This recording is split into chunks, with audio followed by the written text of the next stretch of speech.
Welcome to Godsplaining, Contemplative Preachers, Contemporary Age. Each week, join the Dominican friars as they consider all things Catholic.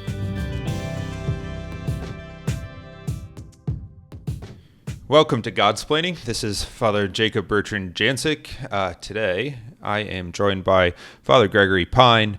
How you doing, Father Gregory? I am doing well. Yeah. I think by the time this episode airs, I'll be back in Switzerland, but I'm currently in the United States. Mm-hmm. So it is good to be in the United States. It is good to almost be back in Switzerland or presently back in Switzerland, depending on the vantage from which you take it. Wow. That's great. Great news. How wonderful. Yeah. Yeah, that's really great. So I guess I'm in the U.S. I live in the U.S. I don't move. I move a good bit, but I don't move out of the U.S. terribly much. So there you have it. Yeah. Great. You might be in Switzerland. I might be in the U.S. That's what we're doing right now. How great. No, we're really firing on all cylinders. Over our retreat a couple weeks ago, I said something about cylinders. I know that cars don't have like 30-something or 40-something cylinders, but I don't know really how many they have. So I said something like firing on like all 38 cylinders or something like that. And someone after told me that there wasn't. The cars didn't have 38 cylinders. And it's like, no, I at least know that. I mean, they have like 34 or something, chill out. Just chill. Give me a break, man, So, anywho, hey, Father Gregory, what do you call a phony noodle? Wow. Is this a joke? Oh my gosh. I wasn't prepared for this. I don't know. Can you tell me? Yep. It's an impasta. Get it? Oh my God. Isn't that awesome? So I have to give credit where credit's due. Emily Kling, one of our listeners, sent that to me today, actually. And it was very apropos because today's episode is on humor. We are talking, you like that? Isn't that the greatest segue? I'm so proud of myself for that. I should also say this now because someone else has been asking me to say this, is that my jokes would get me, Dominic canceled. Someone said that I should use that as a thing when we do something. So I might bring that in a little bit, but for today, we're going to stick to jokes and not get canceled because it wasn't my joke. So we can cancel Emily, not me. But in any case, today we are talking about about humor, and particularly like the morality of humor. I think that's what we're going to talk about, how humor plays into human interactions, human relationships, conversations, and also sort of what is the morality, or does humor even have a moral weight or worth to what we do and say and act and those sort of things. So let's just jump in and start talking about the morality of humor, or more particularly the humanity of humor. Can we say that? I think that we can say that. Yeah. Yeah. So lead us in. Sure. Yeah, I think that you can begin with the observation that human beings tell jokes, and as far as we can tell, dolphins don't tell jokes. Now, maybe there's someone listening who knows a lot about dolphins and will counter with the fact that dolphins, do something that mildly resembles jokes. But what we're here, to discuss in the fullest sense of humor is really, it's a human phenomenon, or it's a rational phenomenon. In fact, when Aristotle describes human nature, or when he defines human nature, he'll describe us as rational animals. He has some alternate formulations, though, some of which are hilarious. Like, it's distinctive of us that we are non-feathered bipeds. Oh yeah, take that to the bank. You've never felt so dignified in your life as you are now, cognizant of the fact that you're a non-feathered biped. But then when he talks about certain properties of the human person which are distinctive, or properties which pick out a human person among other animals, he'll often use the example of what he calls risibility. Well, he doesn't speak English, but in the Greek equivalent, risibility, which is, say, laughability. The fact that we can laugh, the fact that we can make and receive jokes, or the fact that we can make and laugh at jokes, is something that's peculiarly human. It's something that testifies to our excellence, testifies to our sublimity, testifies to our transcendence in a certain way. So I think that whenever you're evaluating moral matters, you're really talking about what it means to be a good human being, or what it means to be a better human being. Not just in the sense of, do you follow the rules well, or, how are you doing on your examination of conscience, but in the sense that, are you flourishing, right? Are you as we used in an earlier example, firing on all cylinders, whether those be 4, 6, 8, or 34. 38. So yeah, I think that 38's the number. 38, my bad. Pardon me, I'm embarrassed.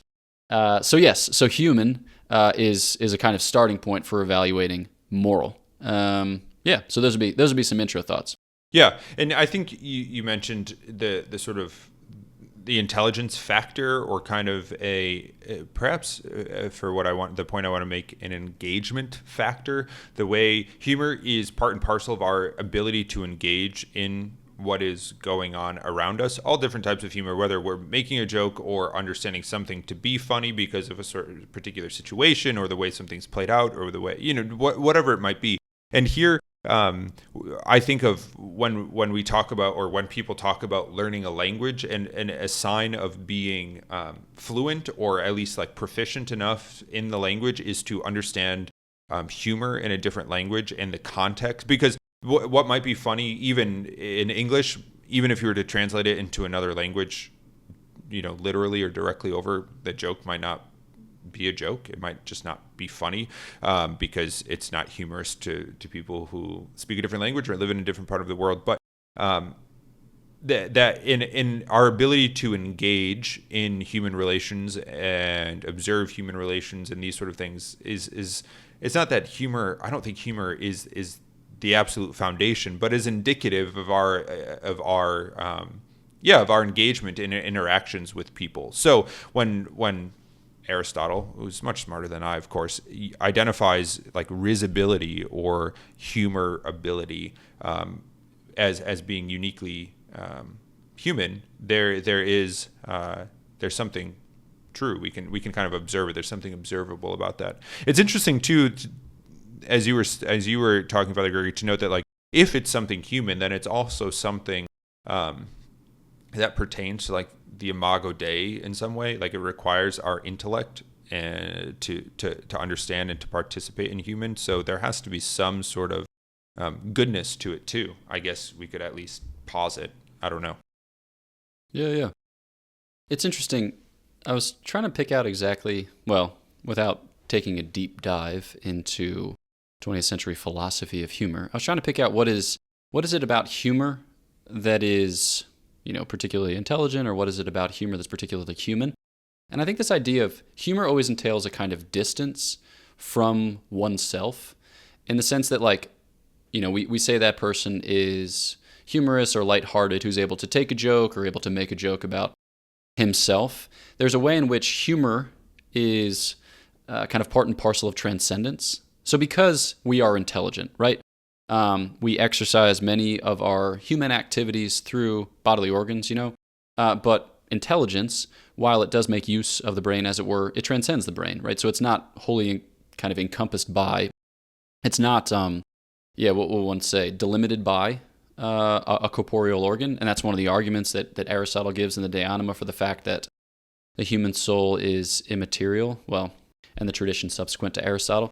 And so I think that the fact that we can kind of get a little bit of a distance from our human lives, that our human needs, while present to us, do not dominate us in the way that's true of other animals. Like, for instance, if you're hungry, you're not driven mad by that. I mean, you can be really, really hungry at times, and you feel like you're not capable of anything else.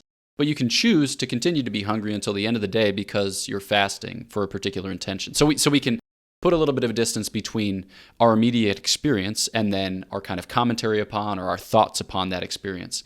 And humor usually involves that kind of distance. Not the distance that alienates us from our bodily lives, but the distance that returns us to our bodily lives with a kind of sigh of relief, as it were, with a kind of exhalation that says, yeah, I mean, I'm an animal, but I'm glad to be this kind of animal because I am a silly animal indeed. So there's this recognition of a kind of contrast between not the crassness or baseness, but the humility of our bodily state, and then the transcendence of our, spiritual condition. And oftentimes humor is navigating the gap between just those types of things. So there's this element of, transcendence, this element of reflexivity, there's, whatever, blah, blah, blah. But to speak to the image of God, right, we are able to transcend, God is transcendent in the utmost sense, and so too by virtue of our intellect and will, we participate in the immateriality, we participate in the transcendence of God, and that affords us to get a little bit of distance, but in a way similar to how God has a kind of distance from his creation while himself being most present to it. So, yeah, those are some half-baked thoughts. Yeah, there's kind of a grounding reality to humor.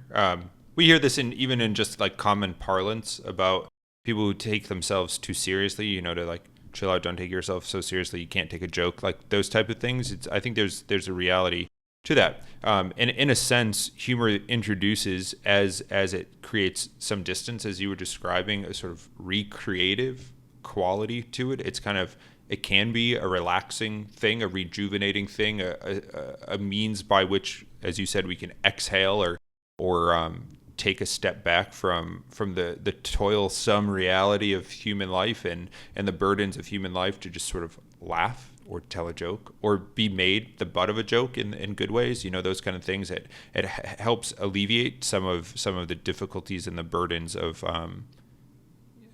just daily living, of the grind of life, in such a way that it's recreative. It's I was going to say recreative again, but it's rejuvenating in some ways.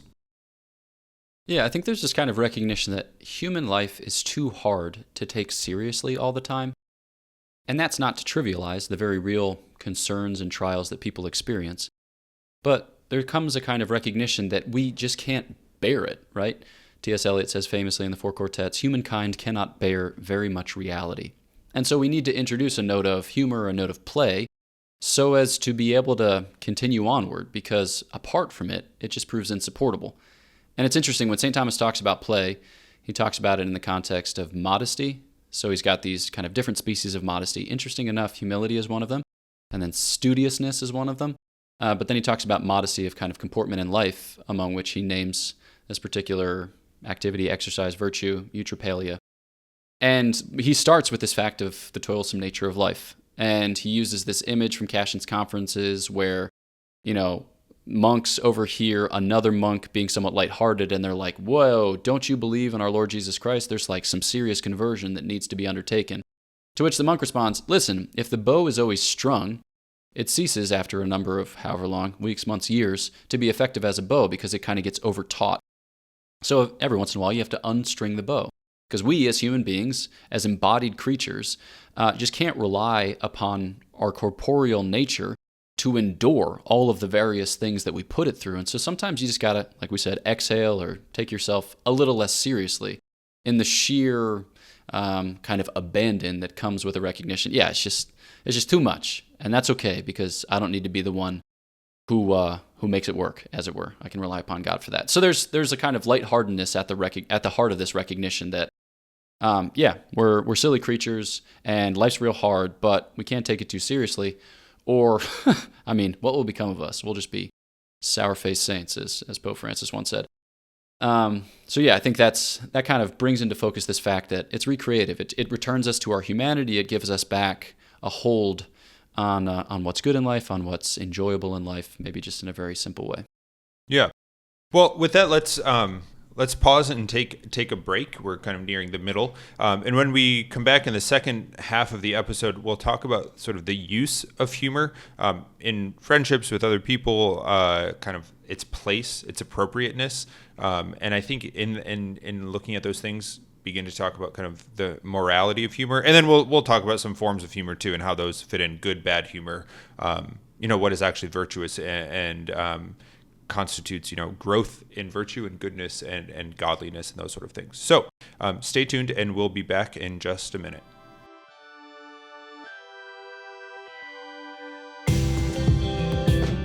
You are listening to Godsplaining.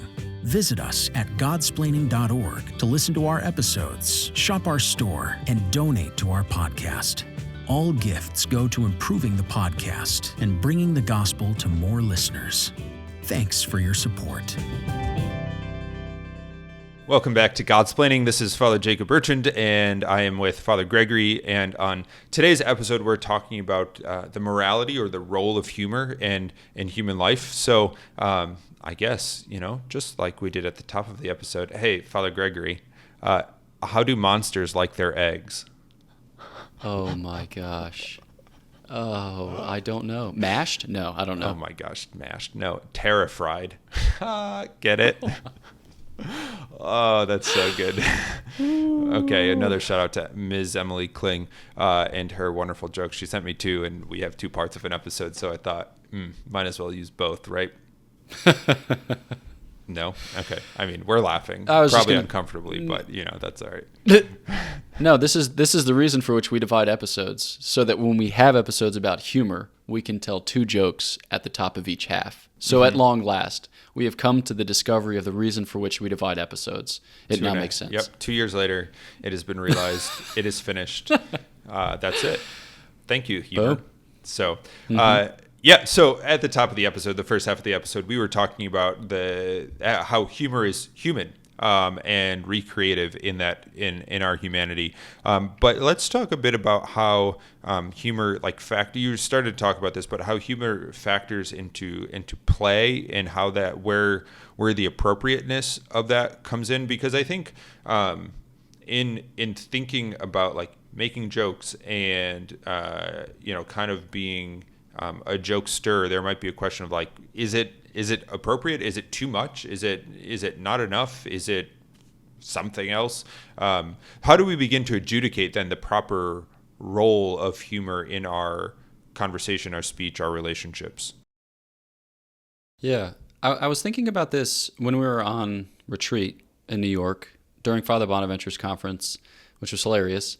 But in that conference, he described morality as not just one segment of human life, but as kind of suffusing the whole of human life. There aren't non-moral parts of human life, as if to say, when you're balancing your checkbook, you're not doing something moral, but when you're telling a lie, you're doing something moral, as it were, or immoral in that case. And he was trying to make the point, it's just everything that we do pertains to our human excellence, it pertains to our pursuit of God and of happiness, and as a result of which it reflects upon us as moral creatures. And I think that, he actually mentioned it directly in his talk, that wittiness is one of the things that Aristotle mentions in the Nicomachean Ethics. So he'll be going through things that to us seem eminently moral indeed, like prudence and justice and fortitude and temperance.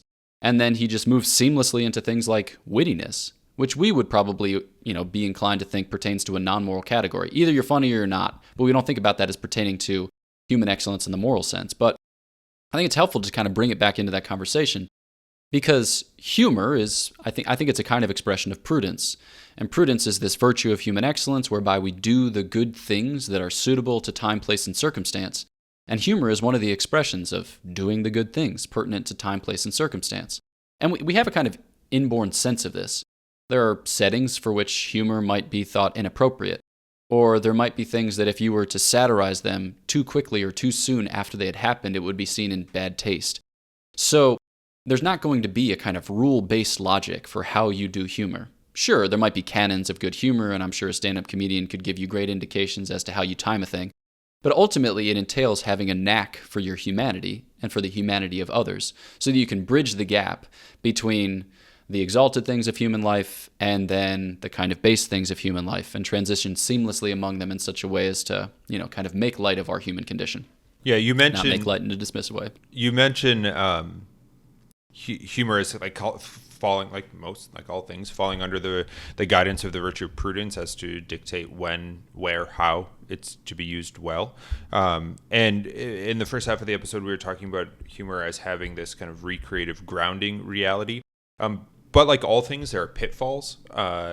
And sometimes we see this humor being used as a defense mechanism or a way by which to deflect from reality. And I think in that, obviously prudence would dictate otherwise, but perhaps we could say something about the reality that the misuse of humor in that way, not just the wrong place or time or topic, but the wrong way to use it in relationships as something that is kind of builds a wall around who we are and kind of doesn't allow us to be vulnerable, if you know what I'm saying. Does that make sense?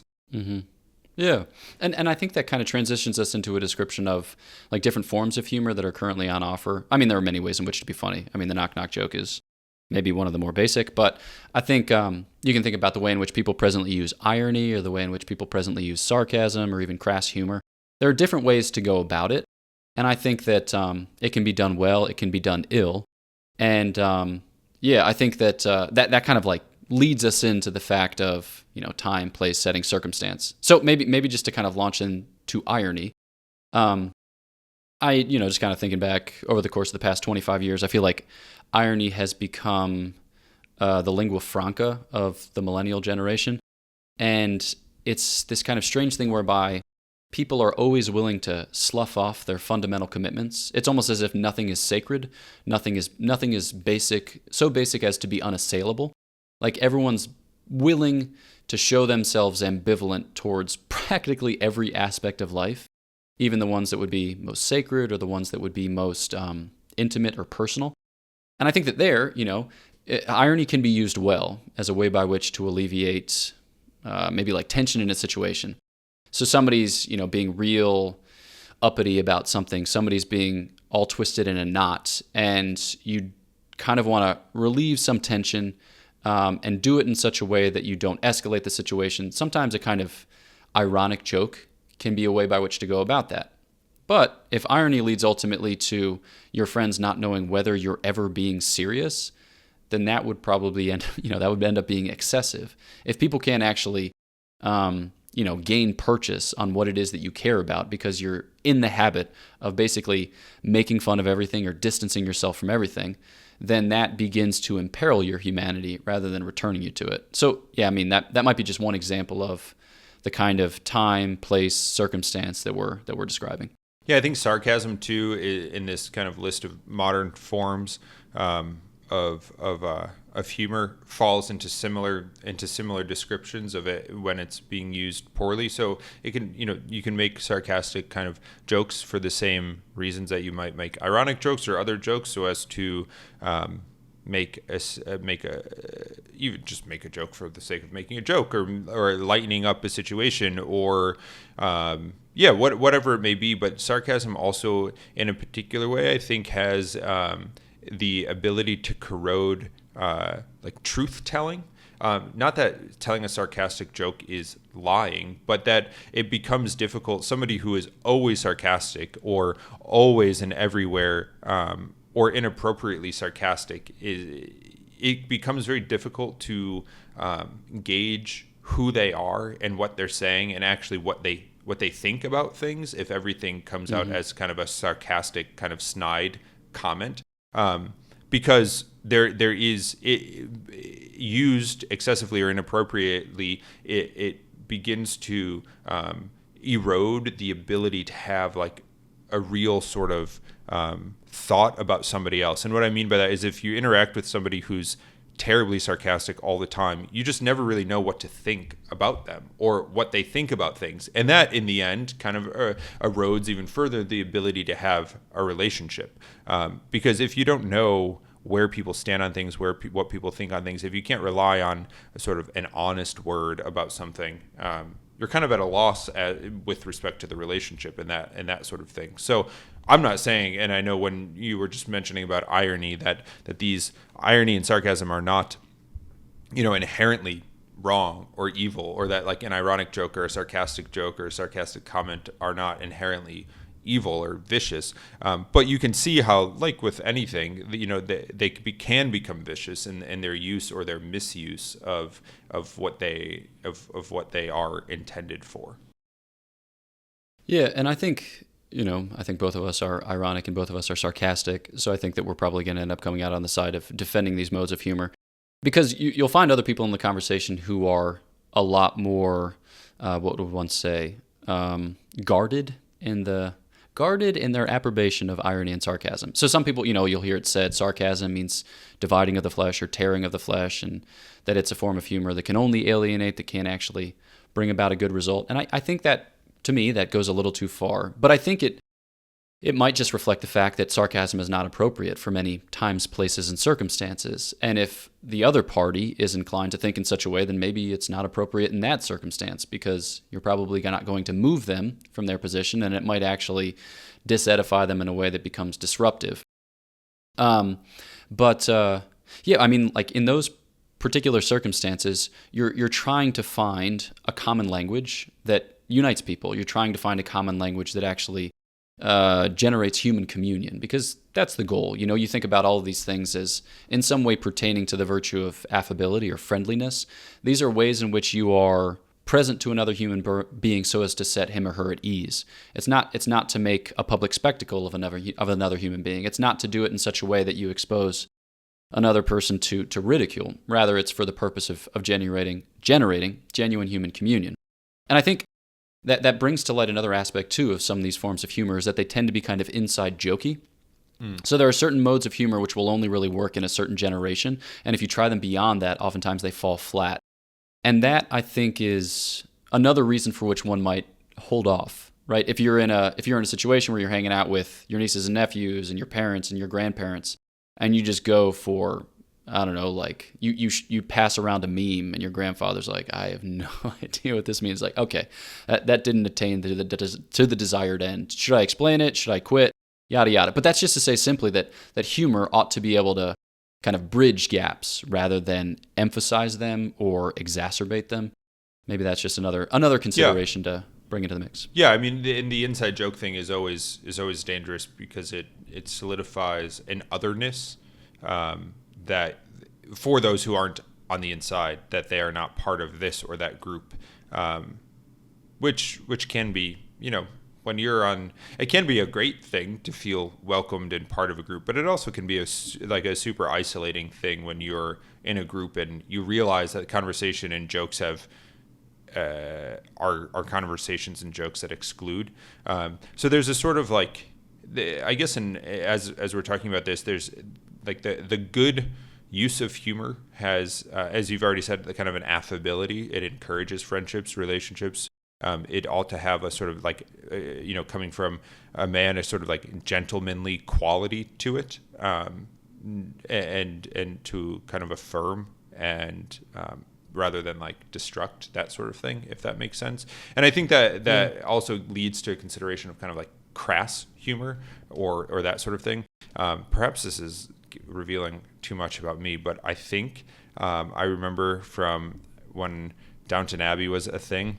There was some point when like the Dowager Countess, who's a great, the grandmother in the show, her humor is excellent. It's really funny, but I think she's a hilarious character. But at one point, someone makes a kind of crass or vulgar joke, and she says something like "vulgarity is no substitute for humor" or something like that. And it's just like she just cuts through like a rude joke and kind of sheds light on a lot of what we were talking about just by that kind of thing. But I guess consideration for crass humor might be worth a minute or two too. Yeah, and I think that you find this especially with stand-up comedians, that masters of stand-up comedy don't typically need to appeal to crass things, but those who are less masterful in their exercise of the art will often do so. It's kind of like a least common denominator. If you're going to get laughs, at best you use really well-crafted and hilarious jokes, but at worst you can typically get by with just crass things. And I think the reason for which is because it's low-hanging fruit. Usually in crass humor, you're talking about things that are, bedroom or bathroom, things that are typically kind of vulnerable or even sacred, right? And you're kind of making a mockery of them. And as a result of which, the contrast between what we think ourselves to be and what we in fact are is revealed in real, evident fashion. And so the kind of humorous release that you get from that recognition, is instantaneous. But it's like eating junk food, It tastes good initially, but then it kind of saps you of energy and makes you a little bit regretful subsequently. And that's not like a puritanical observation to make. I think that people want to be called up into humor. And that's not to say that like humor is highbrow, but it's to say that humor ought to kind of like give you a way of seeing. There was a priest in our province who recommended to me for preaching. He said, watch stand-up comedians because they're great observers of reality and they're great with timing. And he said both of those things translate well to preaching. And I think that good comedians are able to observe things about reality that you didn't know that you knew, or you didn't notice that you noticed until such time as he points it out to you. But often with crass humor, you know those things. You just typically don't talk about them in polite company. So those are some thoughts on that. Yeah.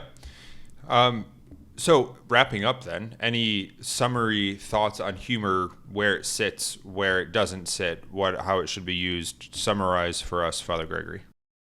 Yeah, I think that humor is part and parcel of human excellence. That doesn't mean to say that you need to be funny to be a good human being, but that you should have an appreciation for it. I think you should be ready to laugh and looking for opportunities to make others laugh as well.